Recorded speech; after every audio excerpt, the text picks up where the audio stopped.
Hello everyone. GK GS की YouTube class में आप सभी का स्वागत है। आज हम लोग करने जा रहे हैं बेसिक साइंस एंड टेक्नोलॉजी का एमसीक्यूज, जो कि आरआरबी, एएलपी और टेक्नीशियन के लिए बहुत ही यूज़फुल है। चलिए पहला क्वेश्चन देखते हैं।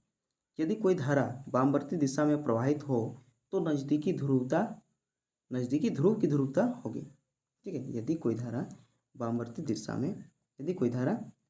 दिशा में प्रवाहित हो तो नज़दीकी ध्रुव की ध्रुवता होगी, तो ये हो जाएगा दक्षिणी ध्रुव में।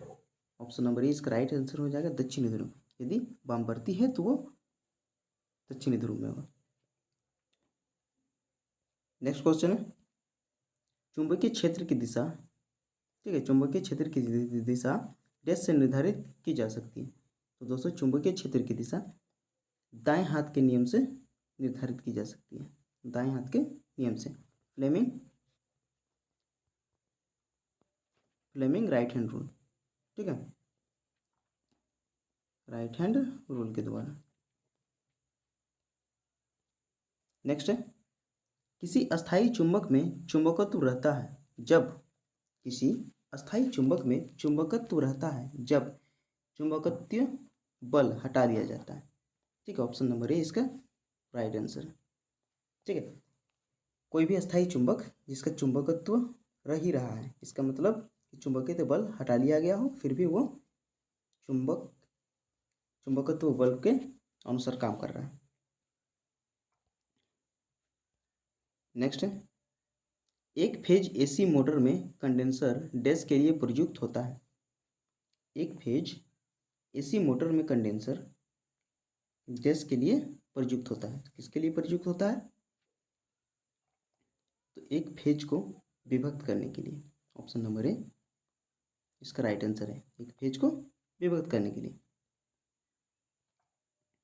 नेक्स्ट क्वेश्चन है 8 फेराड, 16 फेराड तथा 32 फेराड कैपेसिटरों के श्रेणी क्रम में जुड़े होने पर कुल कैपेसिटेंस होगा। दोस्तों 3 कैपेसिटर हैं जो 8 फेराड, 16 फेराड और 32 फेराड है। इन्हें सीरीज में जोड़ा गया है, तो इनका कैपेसिटेंस कितना होगा? तो चलिए इसका कैपेसिटेंस निकालते हैं। ये होता है 1/8 हो जाएगा, 1/16 हो जाएगा और 1/32 हो जाएगा। ठीक है, इससे आ जाएगा 32, 4 हो जाएगा, 2 हो जाएगा, 1 हो जाएगा। ठीक है, आंसर आ जाएगा 7/32 फेराड। इसको पलट देते हैं। ठीक है, ये 1/f आएगा, तो एफ हो जाएगा हम लोग का 32/7 फेराड। ये राइट आंसर हम लोग का हो जाएगा ऑप्शन नंबर ए, 32/7 फेराड। नेक्स्ट है कैपेसिटर प्लेट की तिली फिटिंग के कारण इसका श्रेणी समतुल्य प्रतिरोध। ठीक है, कैपेसिटर प्लेट की तिली फिटिंग के कारण इसका श्रेणी समतुल्य प्रतिरोध बढ़ जाएगा। ऑप्शन नंबर ए इसका राइट आंसर है, बढ़ जाएगा। नेक्स्ट है तापमान के बढ़ने से पदार्थ की डाई इलेक्ट्रिक सामर्थ्य। ठीक है, तापमान के बढ़ने से पदार्थ की डाई इलेक्ट्रिक सामर्थ्य घटती है। ठीक है, डाई इलेक्ट्रिक सामर्थ्य घटती है। ऑप्शन नंबर सी इसका राइट आंसर होगा। पेपर कंडेंसर एक प्रकार का, ठीक है, पेपर कंडेंसर एक प्रकार का फिक्स्ड कंडेंसर है। ठीक है, ऑप्शन नंबर सी इसका राइट आंसर हो जाएगा। आगे है लेड एसिड सेल का औसत विद्युत वाहक बल होता है। लेड एसिड सेल का औसत विद्युत वाहक बल होता है, कितना होता है दोस्तों? तो वो होता है 2.2 वोल्ट। ऑप्शन नंबर डी इसका राइट आंसर है। लेड एसिड सेल का औसत विद्युत वाहक बल 2.2 वोल्ट होता है। 10वां नंबर क्वेश्चन है किसी एडिशन सेल में प्रयुक्त इलेक्ट्रोलाइट होता है। किसी एडिशन सेल में प्रयुक्त इलेक्ट्रोलाइट होता है पोटेशियम हाइड्रोक्साइड का। ऑप्शन नंबर बी इसका सही आंसर हो जाएगा, पोटेशियम हाइड्रोक्साइड का। नेक्स्ट है, किसी बैटरी की क्षमता डैश पर निर्भर करती है। किसी बैटरी की क्षमता, बैटरी की जो क्षमता है, चलने की क्षमता, वो किस पर निर्भर करती है? तो वो निर्भर करता है एम्पियर घंटा पर। ठीक है, एम्पियर घंटा पर, AH। एक लेड एसिड बैटरी में प्रयुक्त इलेक्ट्रोलाइट होता है। एक लेड एसिड बैटरी में प्रयुक्त इलेक्ट्रोलाइट होता है, किसका होता है? तो वो सल्फ्यूरिक एसिड का होता है। ऑप्शन नंबर इसका राइट आंसर है। एक लेड एसिड बैटरी में प्रयुक्त इलेक्ट्रोलाइट सल्फ्यूरिक एसिड का होता है। नेक्स्ट है, निम्न में से कौन सा सेकेंडरी सेल है? निम्न में से कौन सा एक सेकेंडरी सेल है? तो दोस्तों क्षारीय सेल एक सेकेंडरी सेल है। क्षारीय सेल एक सेकेंडरी सेल है। नेक्स्ट है, निम्नलिखित में से कौन सा प्राइमरी सेल है? निम्नलिखित में से कौन सा प्राइमरी सेल है? तो इसका सही आंसर हो जाएगा option number B, Daniell cell.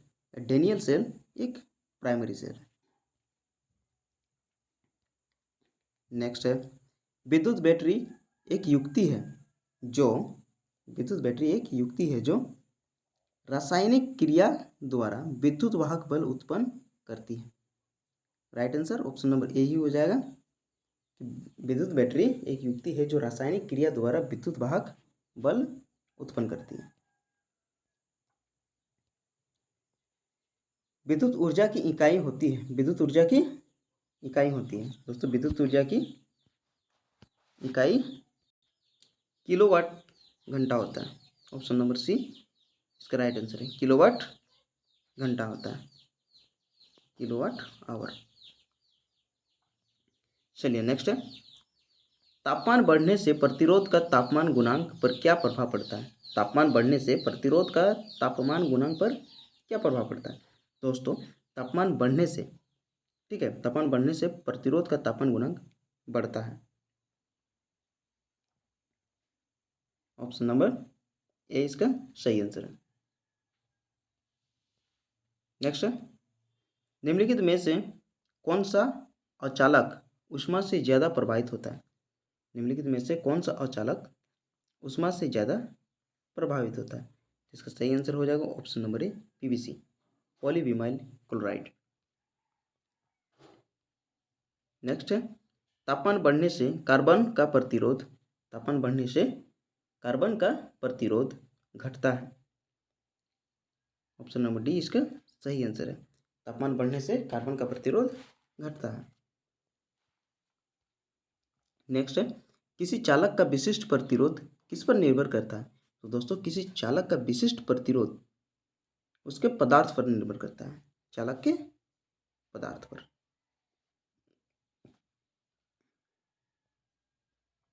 Next है, प्रतिरोध का मात्रक क्या होता है? दोस्तों प्रतिरोध का मात्रक क्या होता है? रेजिस्टेंस का, तो रेजिस्टेंस का मात्रक ओम होता है।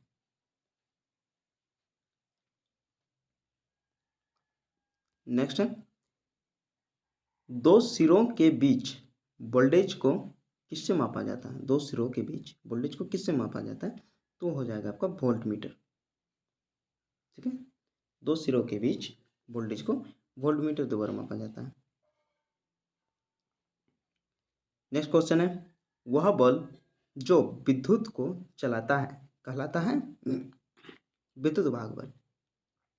ऑप्शन नंबर सी इसका सही आंसर है, विद्युत वाहक बल। नेक्स्ट है, मूविंग कॉइल यंत्र डैश होते हैं। मूविंग कॉइल यंत्र कैसा यंत्र होता है? तो वो होता है अस्थायी चुंबक और डायनमोमीटर प्रकार के। ऑप्शन नंबर डी इसका सही आंसर है, अस्थायी चुंबक और डायनमोमीटर प्रकार के।